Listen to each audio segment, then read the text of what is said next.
So hi everyone, my name is Evan Varation. Some of you, if you're from Clarence, have probably recognized me.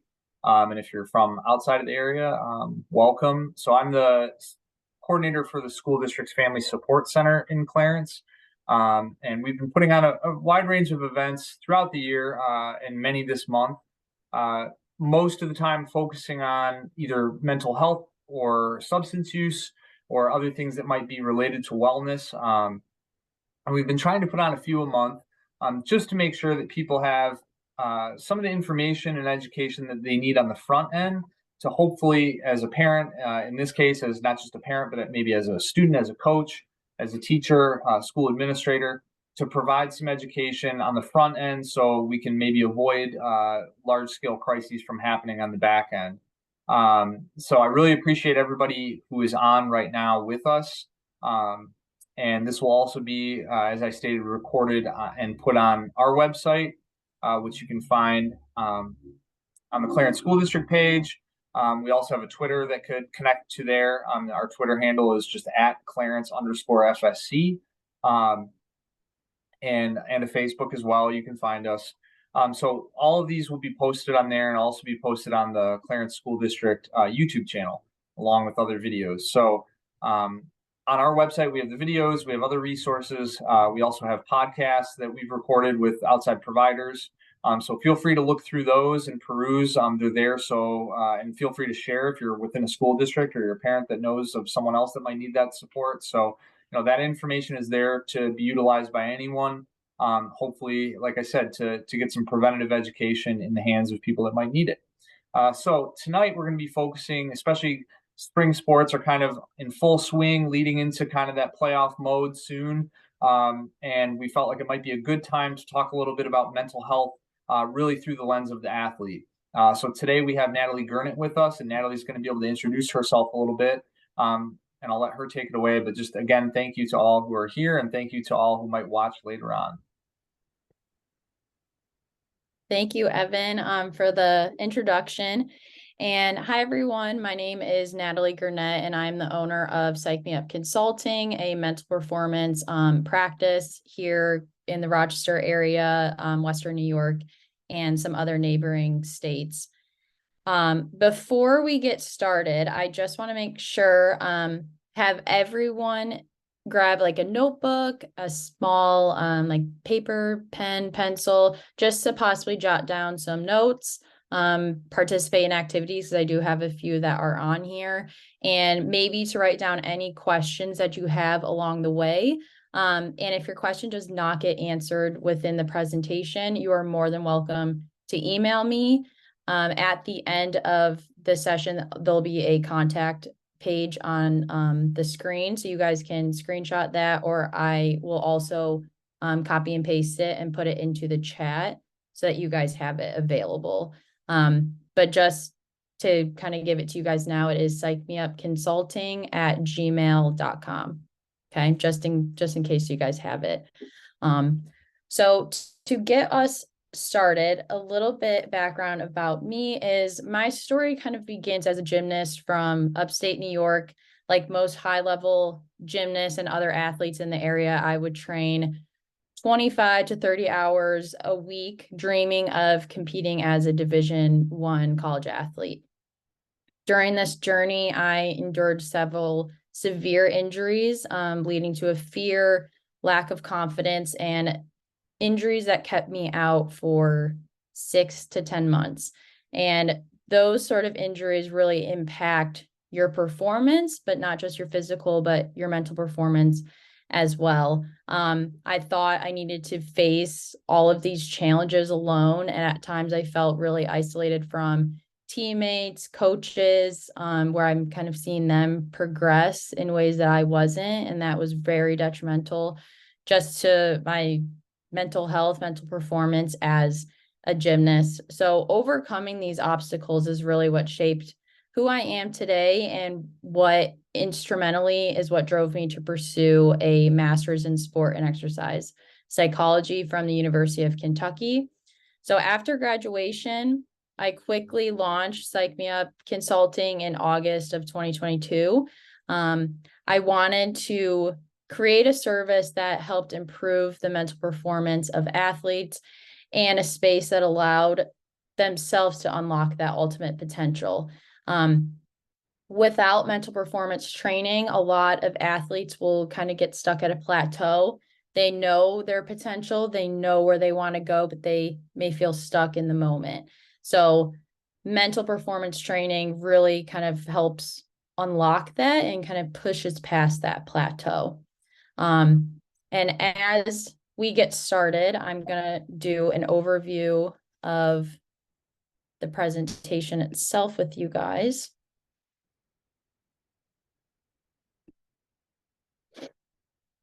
So to start us off, we are going to go over sports psychology 101, giving you guys a background of what sports psychology is, how it's helpful, and just some key points about it. And then to continue, we're going to go over the common obstacles athletes face within their sport. And then branching off of that, as your athletes struggle, sometimes parents struggle to help their athlete in figuring out what's going on. So we're going to go over common struggles parents face. And then our final little chapter is going to be about utilizing sports psychology in the future.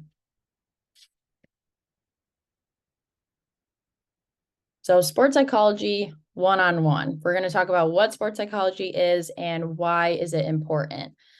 Just as it is to train an athlete's body so that they're physically strong enough to perform their skills, we want to make sure that their mind is also strong enough to handle the stress of what skills and exercises come along with that. Sports psychology, a scientific definition of it, is sports psychology is an interdisciplinary science that draws on knowledge from many related fields, including biomechanics, physiology, kinesiology, and psychology.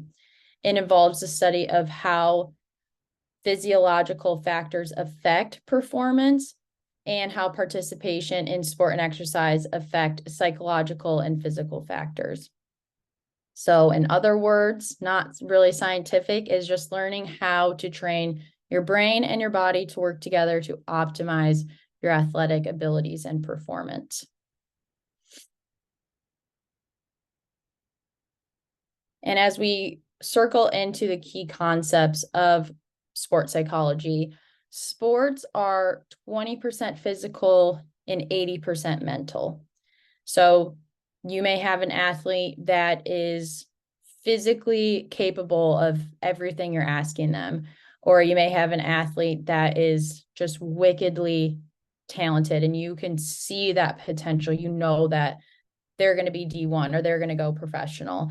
But if they don't have that mental strength or the mental toughness in order to deal with all of the physical aspects of it, they're going to kind of be stuck in, like what I was talking about before, a plateau.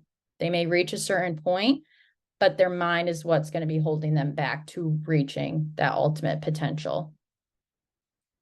And sports psychology, mental toughness, that word is thrown around a lot. And I think a lot of the times we think of it as one word when it actually is really broken down into 5 different categories.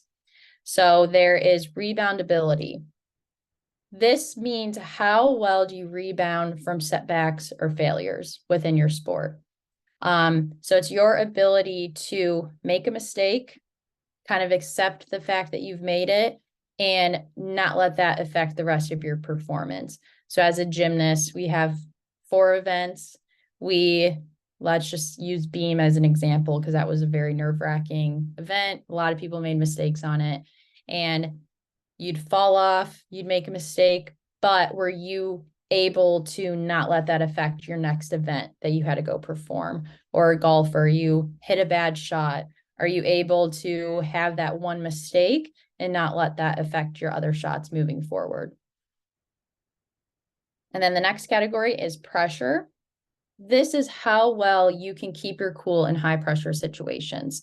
So do you get really nervous? Are you anxious when you're performing? And does this really set you back in a competition or a race, anything like that. Having high pressure situations, it's being able to deal with that and still perform as if you were at practice. And then moving on to confidence. So confidence is having the belief in your abilities that you can achieve the goals and the dreams that you are trying to pursue. A lot of times we talk about a lack of confidence. Oh, I don't feel confident in this event, or I don't feel confidence in this stroke. Whatever it may be, confidence is built. Okay. So it's not something that I can, as a mental performance consultant, tell you, do this and you will be confident. It's something that comes over time of doing a skill, an exercise, a behavior consistently, but successfully consistent. And then as we move on to concentration, this is being able to focus on the right things at the right time in the right way. And with concentration, it's sometimes I'll talk to athletes and they'll say, yeah, I'm focused. I know what I'm doing, but their focus is they understand the task at hand, but they may be thinking about what their teammates doing or what they just saw the competition do, their opponents, not really concentrating on what they need to accomplish within that specific task at hand. Then the next category is motivation. And with motivation, it is what drives you to continue doing your sport, even with all the trials and tribulations. A lot with goal setting that's included with that is planning, goal setting, and being able to stay motivated even when times get really tough. And moving on to what else sports psychology is peak performance. Peak performance is when you are functioning at your absolute best. In sports, this may be hitting a home run, scoring a perfect 10 on an event, maybe beating a personal record in a race. So training an athlete's mind can prepare them to recognize the barriers, the fears that they may be experiencing, and understand how to manage them. Mental skills training is for everyone. It's not just for the star athlete or the athlete that is just struggling. It's having mental skills training will make the athlete the star athlete. So athletes with physical talent as well as mental training will have a competitive advantage to the athletes that lack that mental training. And an athlete with strong mental toughness is still going to have fears. They're still going to struggle, and they're still going to experience days that they just want to give up and it feels too much for them. But what separates them from other athletes is their willingness to push through those psychological and physical factors that they're faced with throughout their careers and still manage to rise to the occasion when it truly counts. And the last topic that is kind of these key concepts of sports psychology is consistent mental training. And what I mean by that is the key to achieving your ultimate potential as an athlete is consistency. So just as you have to go into practice every day for multiple hours in order to achieve a level that you want to achieve, same thing comes with mental training. So consistent mental training uses the same neural pathways that your muscles use when you perform a skill, an action, or a behavior.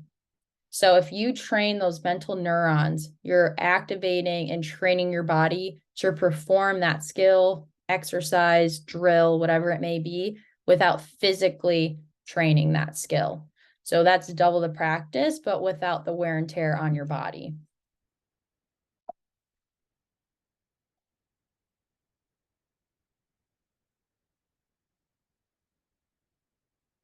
Moving on to the common obstacles athletes face. So this is where I'm going to be asking you all, what is affecting my athlete's performance? So I would like you guys to jot down in your notebooks or on your paper a few concerns you believe the athletes you work with or your own personal athlete is struggling with in their sport.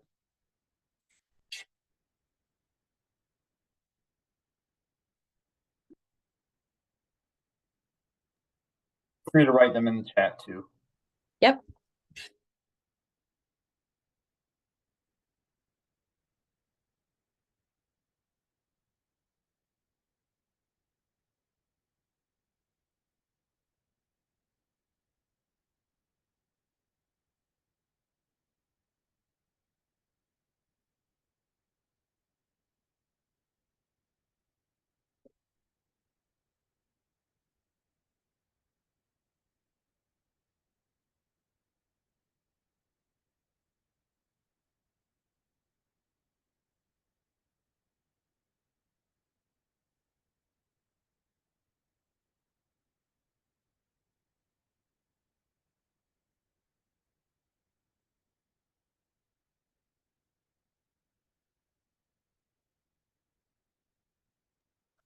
We have Brian said lack of playing time. Yep.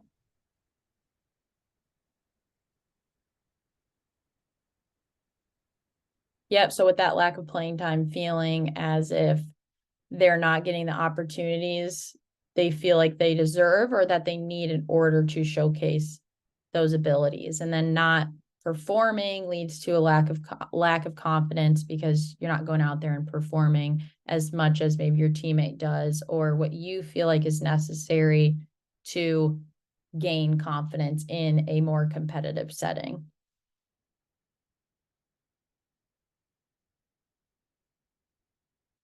Awesome. As you guys continue to write some down, I'm going to share some on my screen that we'll go over. And then the three that I kind of have highlighted is what we'll continue with for the rest of the majority of the presentation. So as we're looking at this list of athletic obstacles that many athletes face, the three that always come into mind or when I am working with athletes, it's usually the injuries, performance anxiety, and a fear of failure. So this is your perfectionists. But some other athletic obstacles that athletes may face are fear of trying new skills. So that's a lot with being uncomfortable with new things, changing, stuff like that. A lack of confidence, team dynamics, and culture. So if you feel like your team does not gel well, you have maybe your seniors on the team that are very dominant, but the freshmen don't feel like they fit in yet. Could be things like that. The relationship with your coach, teammates. I know when I was a gymnast, sometimes my relationship with my coach, I struggled a lot with that. We had different ways to approach things and we kind of butt heads a little bit. And with teammates, maybe they're on a very small team, it's cliquey. That could be something that the athlete may be struggling with as well. Next one is motivation, feeling like they're in a rut, practice isn't fun, they're not doing great at competitions. That will start to drain their motivation and not want them to come into practice. And another one is burnout, which is kind of going off of that motivation, is where there's just physical, mental, emotional fatigue from their sport. Starts to become a chore. They no longer enjoy it or love it, and they're definitely not having fun. And lastly, negative mindset. This is something that I talk about a lot with athletes that I do work with, is shifting this negative mindset of what if this happens, or oh no way, I can't do that. I'm never going to be able to do that. Shifting that sort of mental talk to themselves to a more positive mindset and really achieving a confident mindset. Because when you're positive, you tend to be more confident in your abilities. So all of these obstacles really relate to each other, and some may lead into other obstacles if they're not taken care of. I have injury, performance anxiety, and fear of failure kind of listed as these umbrella struggles. So we're going to dive a little bit deeper into the items that are starred, so those three. And I starred them because they are the most common concerns that I feel like I have encountered with athletes. These are obstacles that I really struggled with as well that seem to come up quite often. And the other items on the list, or the list that you all made, may fall underneath those three categories. Because if we can think about it, maybe there is an athlete you have that's scared to do a skill, but it's because their current injury was caused by attempting that skill. Or you have an athlete that may lack confidence in their abilities because they're controlled by that performance anxiety. They are so scared to perform, or they get like panic attacks before they go out to perform, that they totally lack confidence in themselves. And maybe there's the athlete that engages in negative self-talk because they're scared to make a mistake, which is going to fall under that perfectionism or a fear of failure. So moving forward with, oh, I just skipped right through. Hold on. Sorry about that. Okay.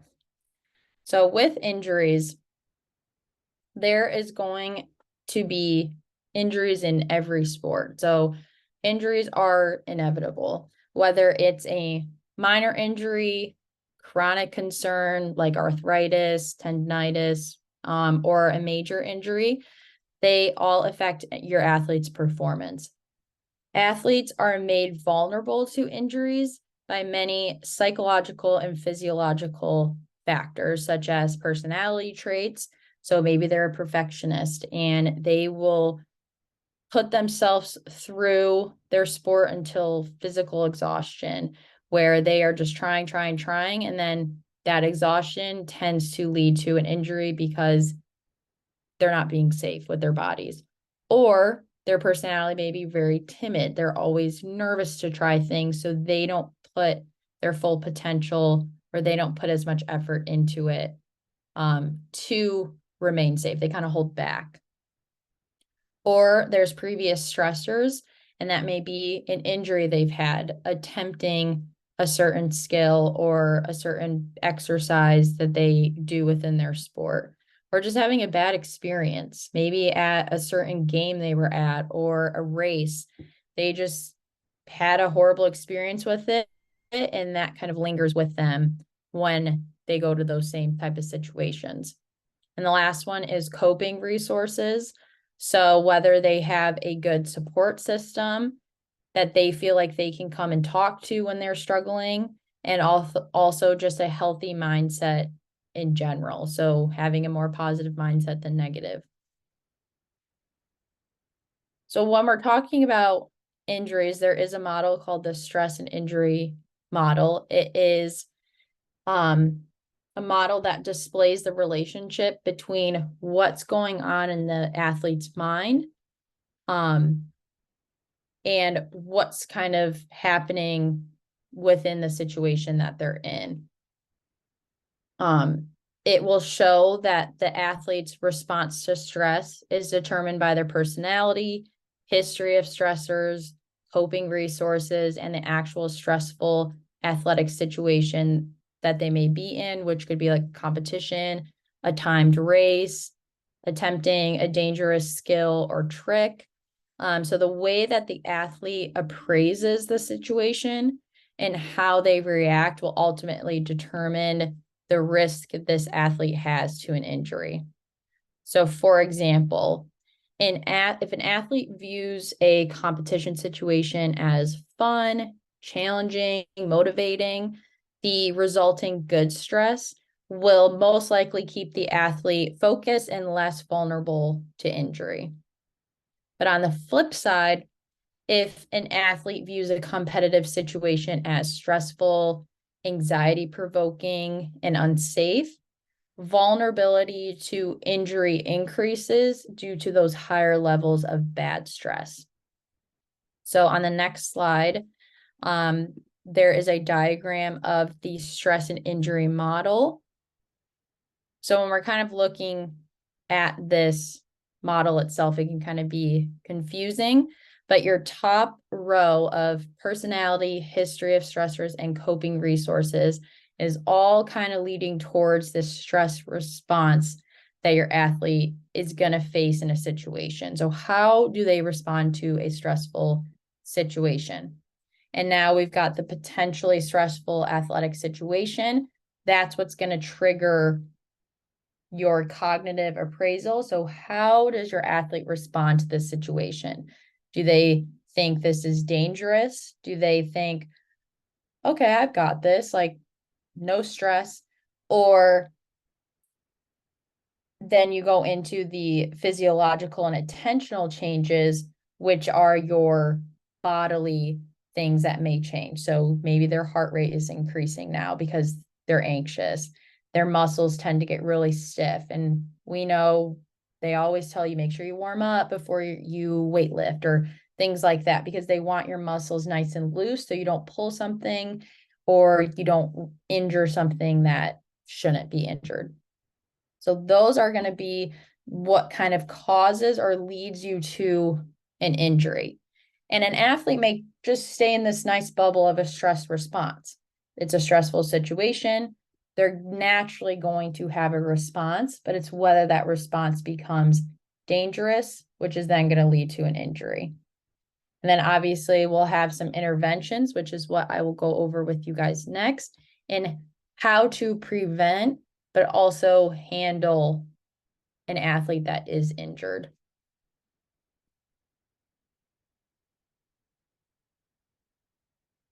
So a few interventions that I have listed is cognitive restructuring activities.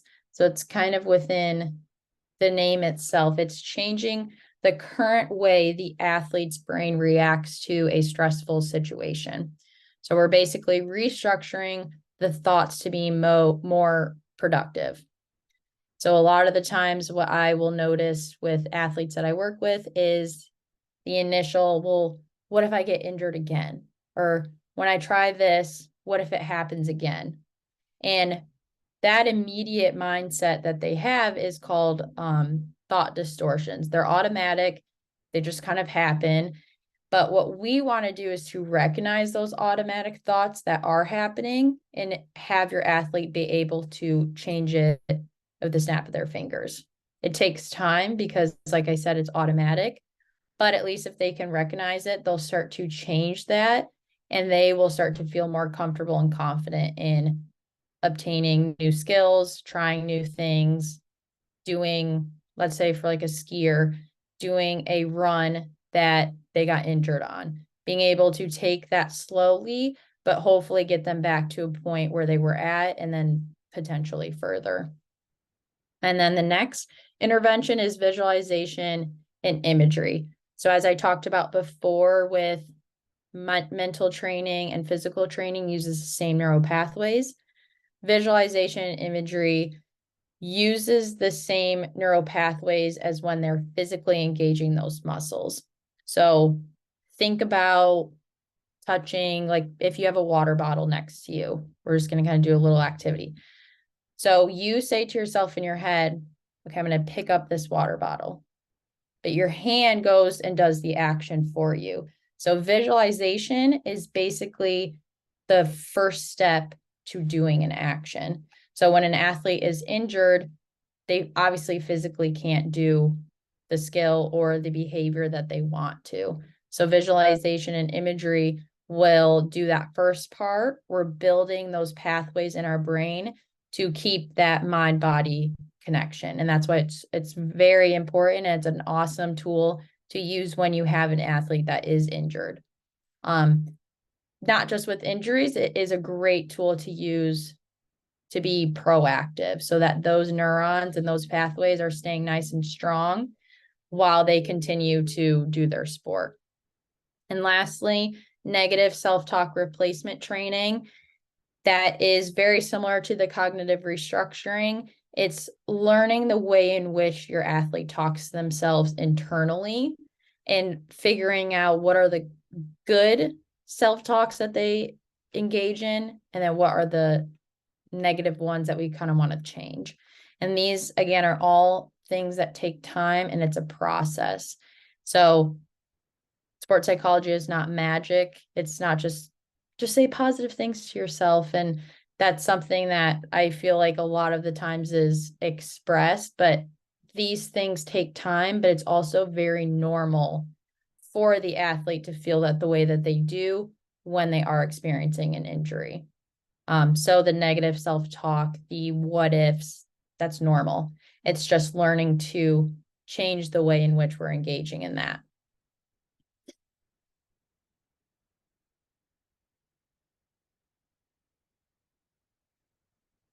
So now we're moving on to performance anxiety, is what I like to call mind chaos. And with performance anxiety, it's a typical emotion associating with stress in their sport. So usually a situation specific response to the personal views, so those cognitive appraisals we were talking about before, of a competition, a game, a match, or any situation that an athlete is showcasing their athletic abilities. So certain symptoms of performance anxiety are, you have physiological responses. So these are things that we as just normal human beings experience when we're stressed out. So this may be increased heart rate, maybe you have sweaty hands, upset stomach, stiff muscles, heavy breathing. So when you're kind of feeling any of these, odds are there's some anxiety going on within you.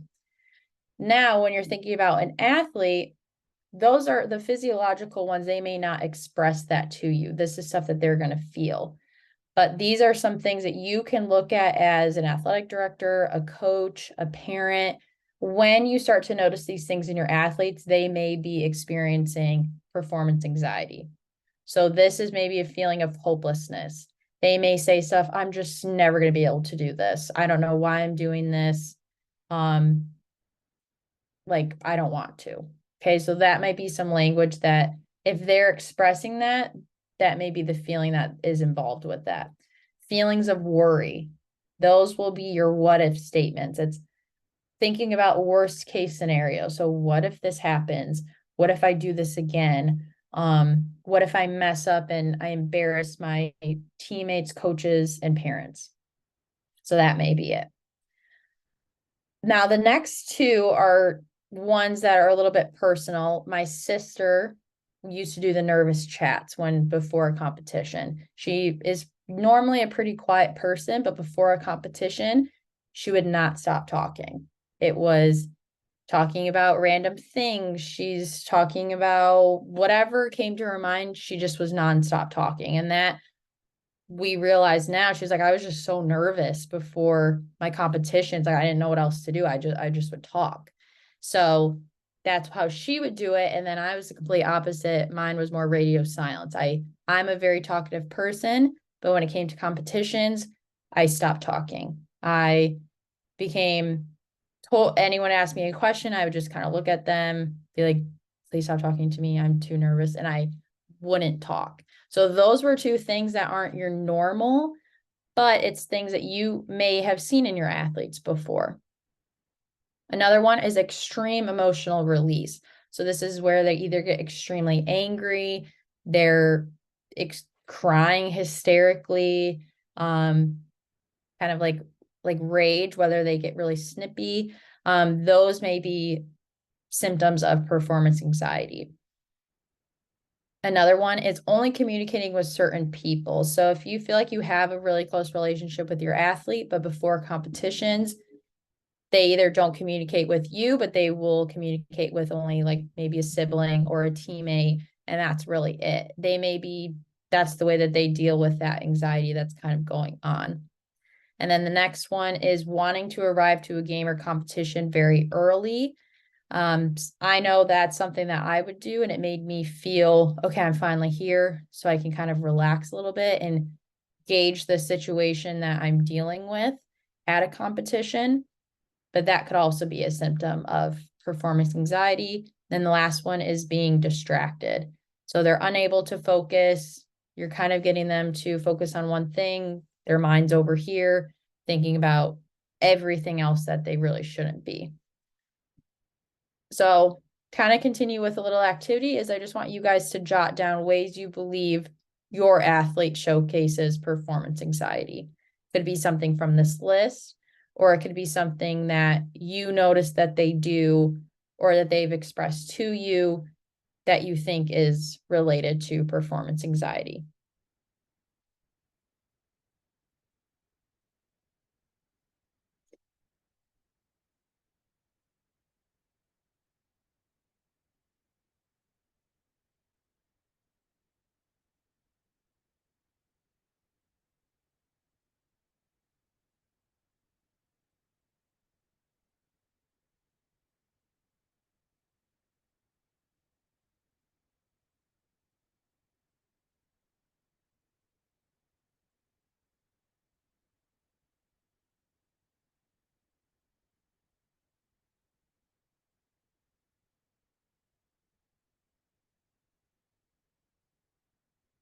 And as we continue with performance anxiety, these are a few more interventions that are helpful with dealing with an athlete with performance anxiety. So as we talked about before, visualization, imagery, teaching them how to visualize the skills, the drills, whatever behaviors that they want to achieve within their sport, having them be able to see that.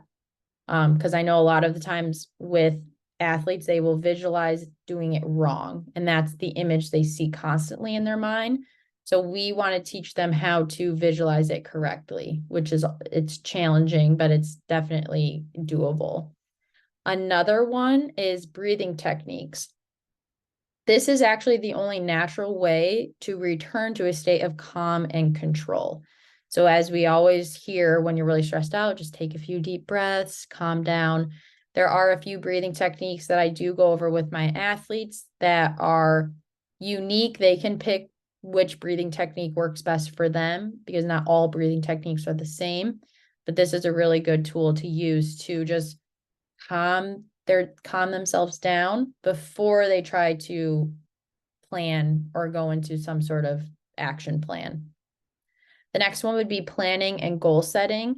So if they feel really anxious because they feel they don't have control of a situation, planning and goal setting can kind of allow this mind chaos that's in their brain, kind of jot it down on paper and be able to visually see what they're stressed out about and kind of make a list. What can I control in this situation? And what can I control? Because the stuff that you can't control is stuff that we want to stop worrying about. The stuff you can control, you can kind of come up with a game plan on how to fix it.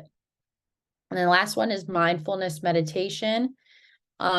This will help them learn to be present and in the moment in situations and not always thinking about these external factors that they may not have any control over.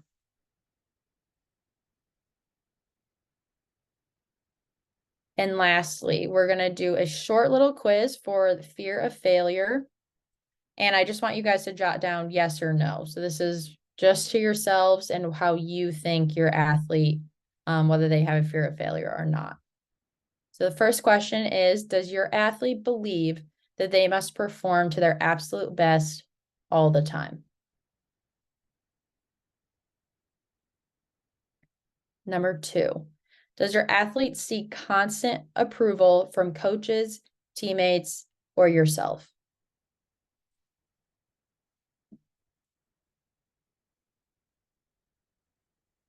And number 3, does your athlete believe others will be disappointed in their performance if they make a mistake?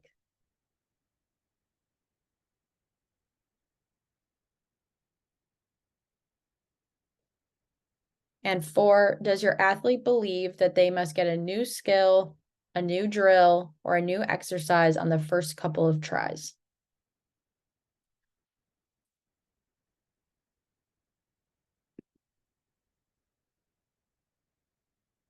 So if you answered yes to any of those questions, odds are your athlete or the athletes that you coach, manage, most likely have some form of fear of failure.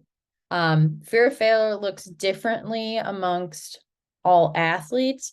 And a few signs and symptoms of fear of failure is being extremely nervous when family and friends come to watch them perform.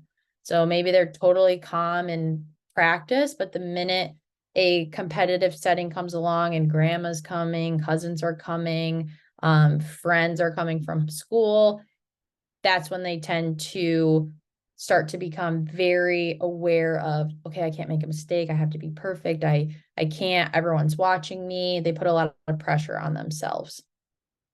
Another way is being easily frustrated when something doesn't come easily. So if your athlete, you are teaching them a new drill or they're not getting it immediately, you may see frustration come on, and that could kind of be some of the similar symptoms of performance anxiety. So not talking, kind of removing themselves from the situation. And then more, I can't language. I can't do this because I don't want to fail, or I can't do that because I made a mistake the last time, whatever it may be. Some more is starting sentences with what if before they perform. So these are your thinking about worst case scenarios before they have even happened. So it's a lot of assumption making. Maybe your athlete thinks of their worth as how many achievements, awards, and medals they have. If they don't have enough, they don't feel like they're successful in their sport. You may have an athlete that overworks themselves to exhaustion, so they're striving for perfection, but they never know when it should be their last turn. They'll always say, well, no, I can make the next one better. No, I'm going to do it again. I have to make this perfect. And then they may set unrealistic goals. So they may be at one certain level and they're setting goals that just aren't really realistic in their time frame. So sports psychology interventions for fear of failure, very similar to the ones we've talked about before. So that's that cognitive restructuring, visualization, imagery, goal setting. Arousal control is learning to manage their energy levels. So whether they may need to be really calm in a certain situation or really pumped up, that may affect how they perform. So that's another good tool to have. And then there's a control circle. So taking the situation that they're stressed out about or that they feel like they have to be perfect in, learning what they can control in that situation versus what they can't control may be helpful in kind of letting go of all of those things that they're stressed out about.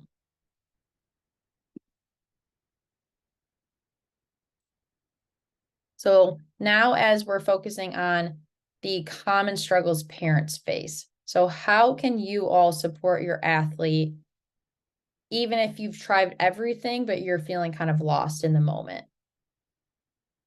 So as much as athletes struggle in their sports, parents also carry a lot of stress and weight on their shoulders in their own way.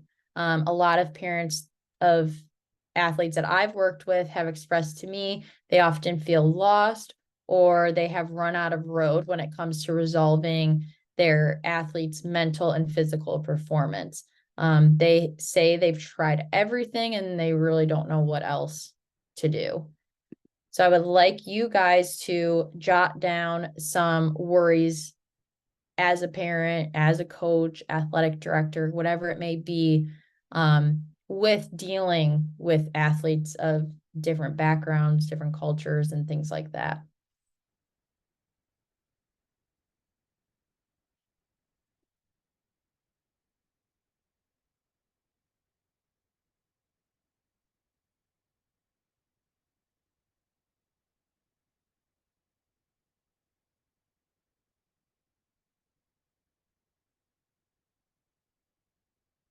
And as you guys jot down some of your own personal struggles, some that I have listed that other parents have expressed to me would be the financial burden.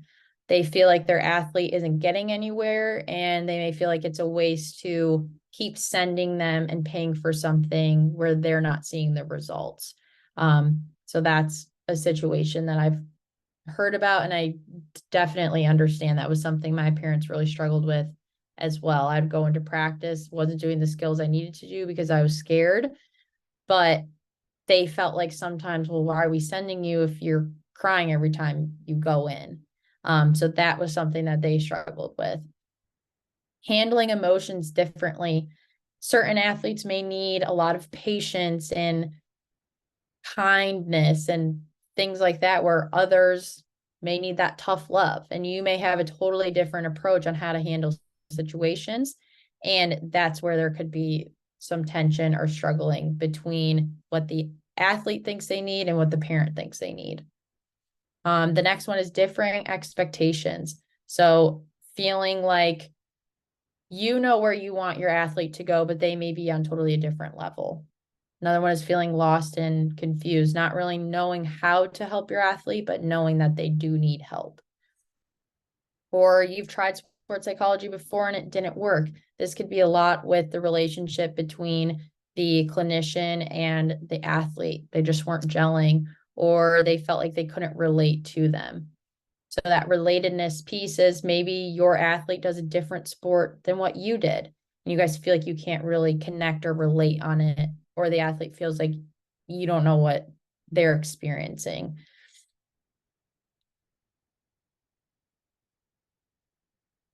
So now, how do you manage your stress and your athlete's stress? This is where a mental performance consultant may come into play. So being kind of that middleman of an unbiased opinion where we can kind of work the two groups together and come to common ground. Another way is having conversations with the athlete to understand their goals, their expectations, coping strategies for stress, and learning what they need before a competition.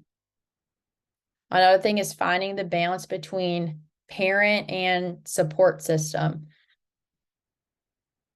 A lot of the times when that comes into play, it's how do I support them, but also how do I make sure that my parent role is still being established in this relationship? And that's something that is going to be unique to each parent athlete situation. The way that my parents handled my sister and I was, the sport is our control, but when we need help and when we need assistance, they were there to kind of support us. Another thing is establishing roles. So what role are you going to play in your athlete's career? Do they want you kind of hands off, or do they want you very involved in the sport? And another one is learning more about your athlete and their sport. So learning about what they deal with at practice, what they're dealing with when they come home. Learning, if you're not familiar with their sport, just learn about it a little bit more. This is something that you can support them even better once you both are kind of on the same page.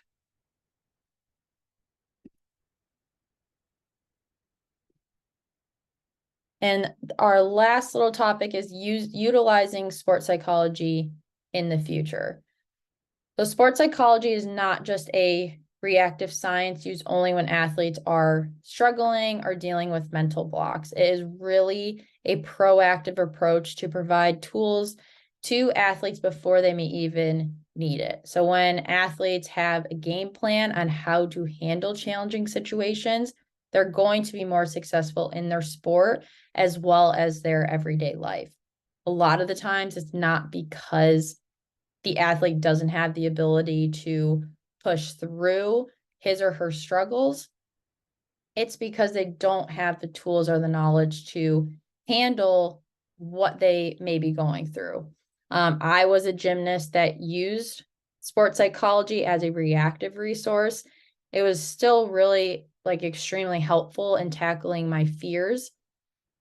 I just wish I had that knowledge and the mental skills to manage my fears before they became debilitating to my performance, where I was going into practice, standing on the balance beam for 3 hours, not doing my stuff because I was so scared, where if I felt like I could have bypassed all of that if I had those tools readily available to me.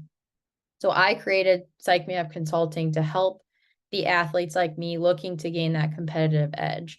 The athletes that are willing to implement sports psychology training to help achieve their goals are the athletes that will see improvement in their performance.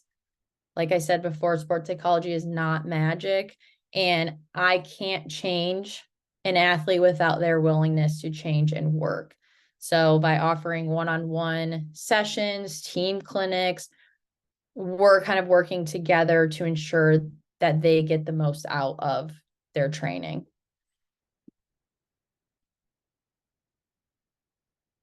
So again, thank you guys so much for sitting in and listening. Hopefully this was kind of eye-opening to what sports psychology is and how it can just understand it a little bit more with dealing with athletes, parents, coaches, and things like that. So this is my contact page.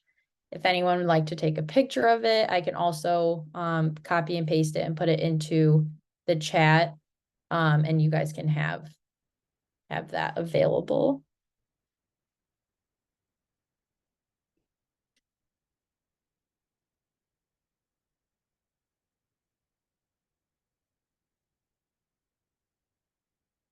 Awesome.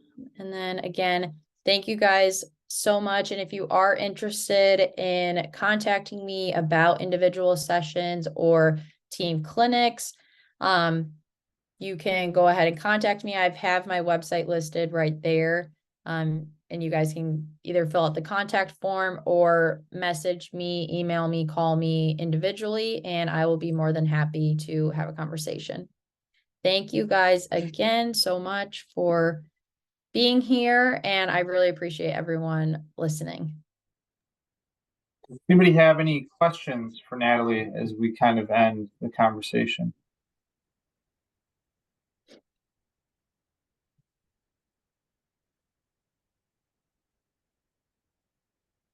Okay, so I want to thank Natalie again for coming on and putting this on for us, and thank you guys for coming on. Those of you who came in person, you know, this topic in particular, as it relates to mental health, and really looking at how our athletes are processing, these performance activities, is really important.